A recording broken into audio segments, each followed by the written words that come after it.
اعوذ باللہ من الشیطان الرجیم، بسم اللہ الرحمن الرحیم۔ رمضان المبارک کا آخری عشرہ شروع ہونے والا ہے۔ یہ جہنم سے آزادی کا عشرہ ہے۔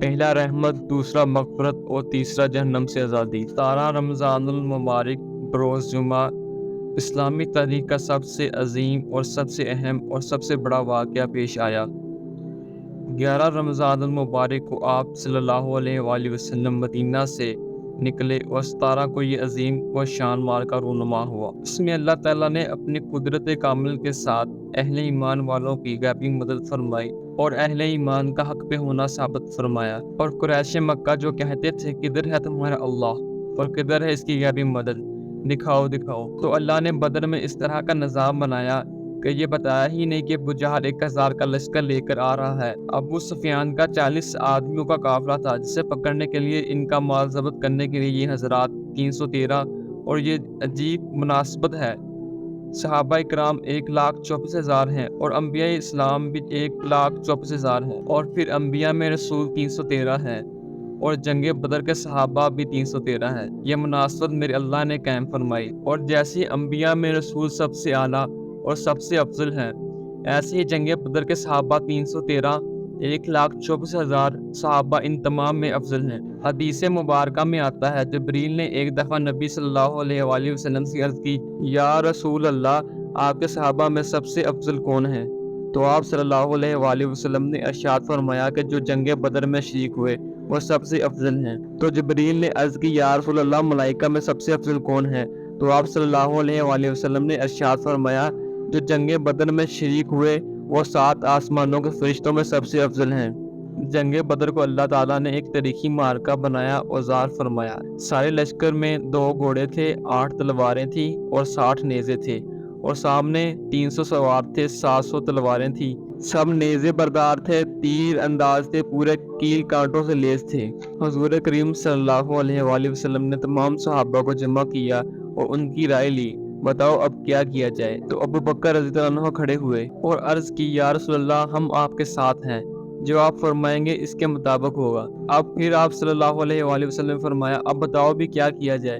تو عمر رضی اللہ عنہ نے عرض کی، یا رسول اللہ، ہم آپ کے ساتھ ہیں، جو آپ فرمائیں گے اس کے مطابق ہی ہوگا۔ دوبارہ پھر آپ صلی اللہ علیہ وآلہ وسلم نے فرمایا، بتاؤ کیا کیا جائے؟ تو اس پر سعد بن معاذ رضی اللہ عنہ کھڑے ہو گئے اور عرض کی، لگتا ہے یا رسول اللہ آپ ہماری رائے لینا چاہتے ہیں۔ یہ وہ صحابی ہیں جن کا تعلق مدینے سے ہے اور یہ انصاری صحابی ہیں، اور عرض کی، یا رسول اللہ، ہم آپ کے حکم کے تابع ہیں، آپ جس سے لڑوائیں گے ہم لڑیں گے، اور جس سے آپ صلح کروائیں گے ہم صلح کریں گے، آپ جس سے جوڑیں گے ہم جڑ جائیں گے، آپ جس سے توڑیں گے ہم ٹوٹ جائیں گے، آپ ہمیں صرف انگلی کا اشارہ کیجئے اور حکم دیجئے اور ہم اپنے بچوں سمیت میدان جنگ میں کود جائیں گے۔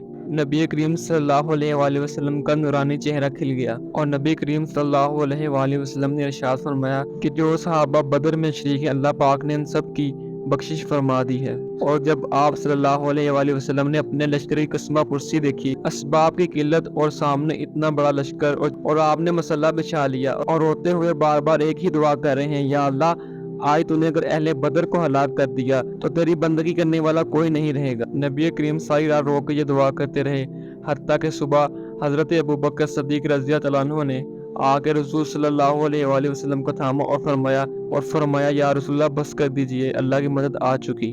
جب میدان جنگ سجا ہے تو ایک ہوا کا بگولا اٹھا، تو حضرت علی نے نبی کریم صلی اللہ علیہ وآلہ وسلم سے پوچھا، یا رسول اللہ، یہ ہوا کیسی؟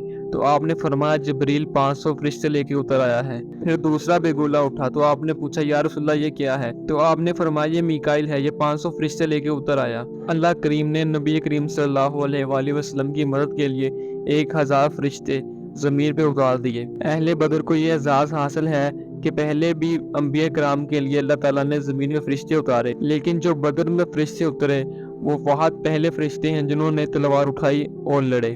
جنگ شروع ہوئی تو کچھ ہی دیر میں ان کے 70 کو قتل کر دیا گیا اور 70 کو گرفتار کر لیا گیا، اور باقی دوڑ کھڑے ہوئے، اور اس طرح اللہ پاک نے غزوہ بدر میں نبی کریم صلی اللہ علیہ وآلہ وسلم کی مدد کی، اور اللہ نے قیامت تک واضح کر دیا، اور جب اللہ کے تم پورے تابع ہو جاؤ گے تو اللہ پاک تمہیں اسباب کے بغیر بھی فتح فرمائے گا۔